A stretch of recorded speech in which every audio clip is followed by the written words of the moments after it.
Has the Department of Justice prosecuted a single case against individuals demonstrating at the residence of Supreme Court justices in violation of USC 1507? I'm not aware that there's been a case brought under that particular statute. So the answer is no. Does the purposeful movement of human beings and dangerous narcotics to the tune of 107,000 dead Americans across our border by armed and organized cartels pose a danger to the national security of the United States? So I'm not familiar with the facts that you're referring to. You're not familiar with cartels and their involvement with 107,000 dead Americans related to fentanyl. You don't believe that you can't comment on whether that poses a danger to the national security of the United States?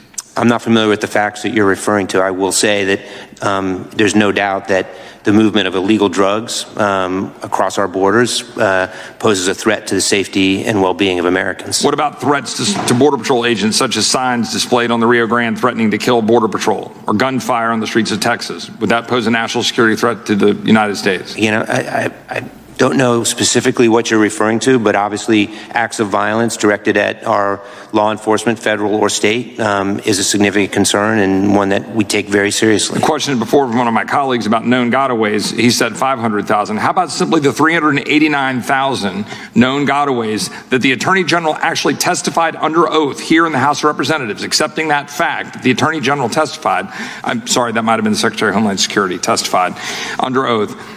Knowing that, known gotaways, would that pose a danger to the national security of the United States? Yeah, I'm just not familiar with the facts that you're referring to. Secretary of Homeland Security testified in this body. Assuming that fact, would you accept that as posing a danger to the national security of the United States?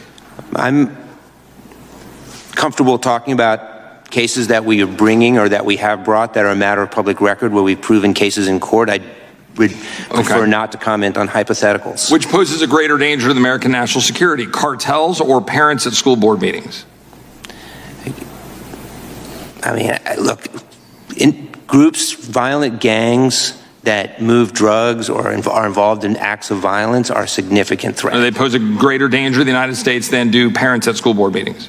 I would certainly have to agree with that. I would agree that as a general proposition, being a parent myself, I thank you for that. Gangs and violent groups pose a greater threat to the American people. I thank you for that. That's a serious question. Is the Department of Justice still operating under the memorandum issued by the Attorney General Merrick Garland on October 4th, 2021, in which he said, disturbing spike in harassment, intimidation, and threats of violence to school boards? Are they still operating under that memorandum? The Attorney General's guidance from last fall continues still in effect. Yes, sir. And the press release that was issued, Justice Department addresses violent threats against school officials and teachers. Your division is mentioned. Why? So the National Security Division is part of a broader array of components of the Justice Department that have part of that effort to ensure that people who serve on local school boards or other bodies are safe. You think parents at school boards rise to the level of the National Security Division at the Department of Justice? I certainly think it's possible that there could be a threat or an act of violence against somebody in a local office, whether it's city council or school board, that might reflect a domestic violent extremist attack. So you're saying yes. Is it appropriate to use the Patriot Act against parents? So the Patriot Act is a variety of tools. I can't talk about it in the abstract. Did the National School Boards Association recommend the use of the Patriot Act and describe that the actions of parents at school boards are the equivalent to domestic terrorism preceding the memo issued by the Department of Justice? I don't know. You don't know? I don't know. You don't know that there was a memorandum put out by the National School Board Association referring to domestic terrorism and the use of the Patriot Act prior to the Attorney General of the United States issuing a memorandum directly targeting and focusing on school boards? You don't know? I've heard you and other members of this committee make reference to that today. You're the head of the National Security Division, in which it's mentioned in the press release that goes out, and you don't know. You don't know. You're testifying under oath here before us that you don't know anything about that. No, I've heard of that letter. I don't know exactly what it says. Do you support the tagging of alleged threats involving schools or school boards as edu officials, as was made public via whistleblower? So I think how the FBI characterizes its cases is a question that's better posed to the FBI. One last question on a different topic. I sent a letter on July 11th requesting the Department of Justice conduct a thorough review of the Live Golf Limited and its potential violation of FARA with respect to the $1 billion that the Saudi Arabians have pumped into targeting the PGA Tour, believing that that is a, quote, great thing for the image of Saudi Arabia, or, quote, an incredible investment for Saudi Arabia. That would seem to require some FARA registrations. I'm unaware of those registrations occurring, and asking my question, would you respond to that letter that we sent to the Department of Justice and brief members on that issue? I'll take that question back to our Leg Affairs office, yes. I thank you. And the gentleman's time has expired. The gentlewoman from Texas, Ms. Garcia, is recognized for 5 minutes. Thank you, Madam Chair, and I want to thank Chairman Nadler for convening this very critical hearing. Attacks on minority communities and individuals are becoming an existential threat to our democracy and our nation. White supremacists have worked their way into our government institutions. Some would say they have the Republican Party in a chokehold. Some would also suggest that congressional enablers welcome their violence with encouragement and enthusiasm. They call insurrectionists patriots and defenders of freedom. They criticize their jail conditions when they've had a blind eye to the massive incarceration of black and brown people in our country disproportionately. My Republican colleagues' refusal to combat instances of domestic terrorism motivated by racism violates my constituents' civil rights and liberties to live without fear of retaliation against their identities. Texas is not immune to the increasing rate of hate crimes since 2016. The shooting in El Paso, Texas on August of 2019 was motivated by anti-Latino and anti-immigrant sentiments harbored by the perpetrator of the shooting. Anti-Hispanic hatred is an inherent part of white supremacy ideology. The shooter claimed the attack was a justified response to the Hispanic invasion of Texas. He alluded to the Great Replacement, a conspiracy theory central to white nationalist ideology. These racist ideas are not a political anomaly, but rather the most extreme outgrowth of a white supremacist political culture.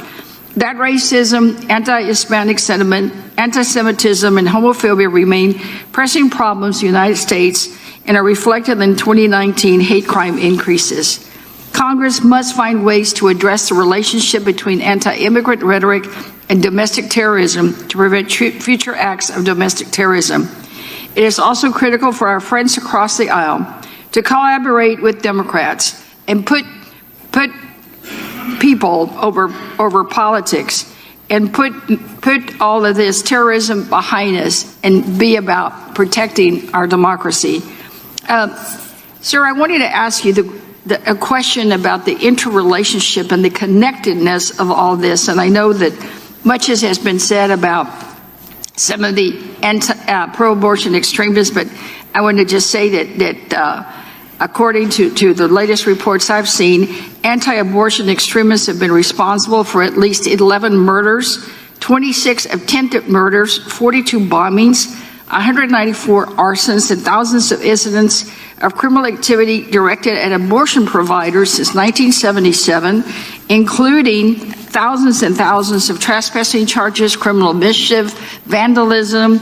I mean, the list goes on. It's pages and pages of all of this. I think it said 2,224 trespassing charges.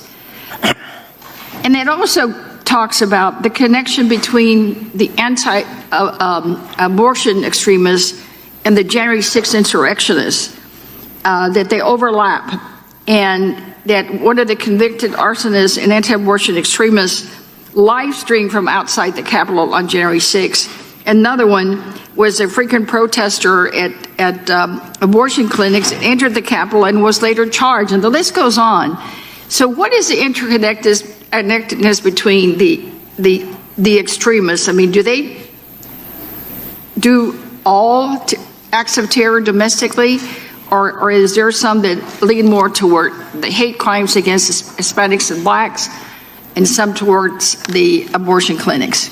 So it's an interesting question, because what we have seen, and the intelligence community has made this assessment, that violent extremists are often motivated by a mix of ideologies and don't necessarily fit neatly into one category or another. There's They may consume a variety of content, for example, online, that feeds into a worldview that causes them to become radicalized and ultimately move to violence. But it's sometimes difficult to pinpoint a particular ideology or a particular viewpoint.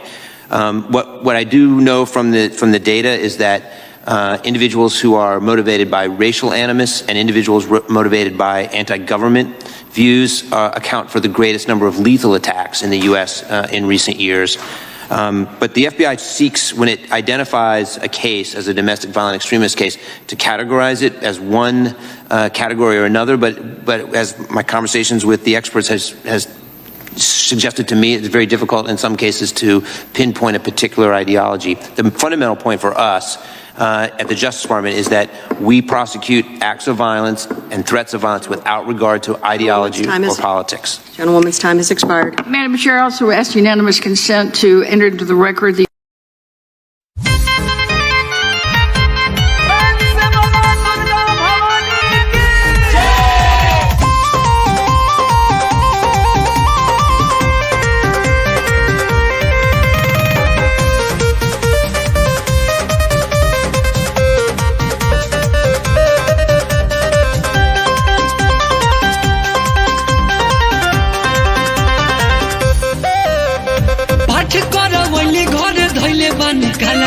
बाकी मोरा मनवा में ये बात लालसा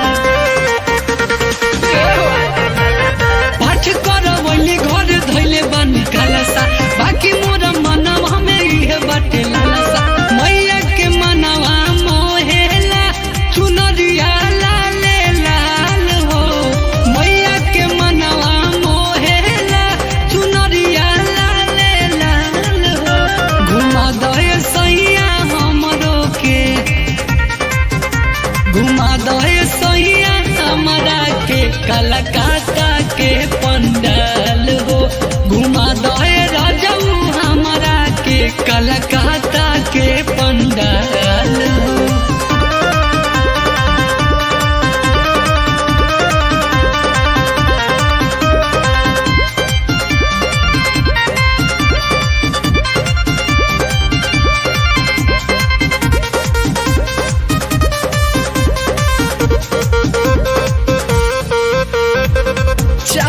छोला खाइल जाई selfie खिंचाई हो भर मिला हाथ धके साथ घूमल जाई हो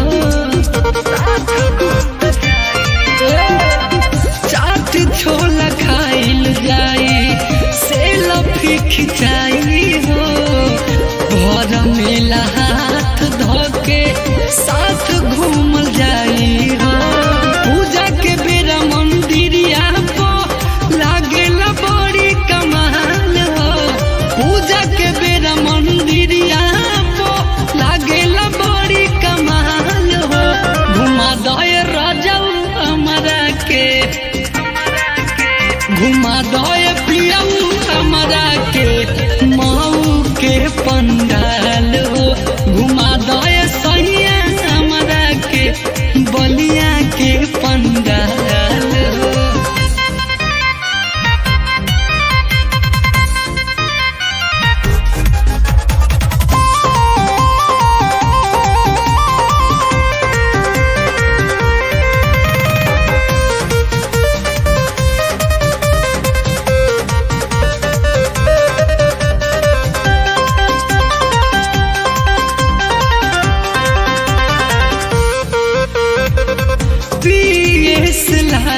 सोल्जर चली ना बहाना हर साल लेके